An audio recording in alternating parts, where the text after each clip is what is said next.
केंद्र सरकारच्या माध्यमातून मोठ्या प्रमाणात जो नुकसान भरपाई झाली त्या बदलात एक नुकसान भरपाई म्हणून जी रक्कम देण्यात येणार होती शेतकऱ्यांच्या खात्यावरती अखेर आता ती येणार आहे का, त्यापैकीच शेतकऱ्यांना पीक विम्याच्या माध्यमातून ही रक्कम जी आहे ती येणार आहे का, या व्हिडिओच्या माध्यमातून आपण जाणून घेण्याचा प्रयत्न करणार आहोत। केंद्र सरकारच्या माध्यमातून शेतकऱ्यांना मोठा दिलासा देत पंतप्रधान पीक विमा योजनेची आता व्याप्ती वाढवली आहे। प्रधानमंत्री किसान सन्मान निधी योजनेचा जो 2025चा जो पीक विमा आहे तो शेतकऱ्यांच्या खात्यावरती येणार आहे का, कधी येणार आहे, अद्याप अपडेट आलेला आहे का, या संदर्भात संपूर्ण माहिती आपण या व्हिडिओच्या माध्यमातून जाणून घेण्याचा प्रयत्न करणार आहोत।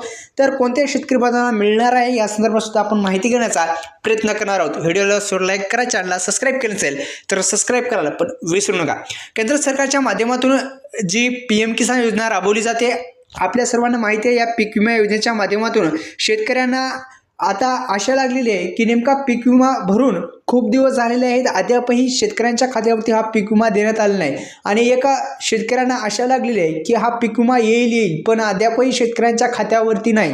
तारीख पे तारीख असेल किंवा आपण जर पाहिलं तर राज्य सरकारच्या माध्यमातून जो आर्थिक बजेट म्हणजे शेतकऱ्यांसाठी जो काही पॅकेज जाहीर झालं अद्यापही त्याचं सुद्धा वितरण नाही। अतिवृष्टी नुकसान भरपाईची जी रक्कम होती ती दिली पण पीक विम्याची अद्यापही आपण जर पाहिलं तर रक्कम शेतकऱ्यांच्या खात्यावरती नाही।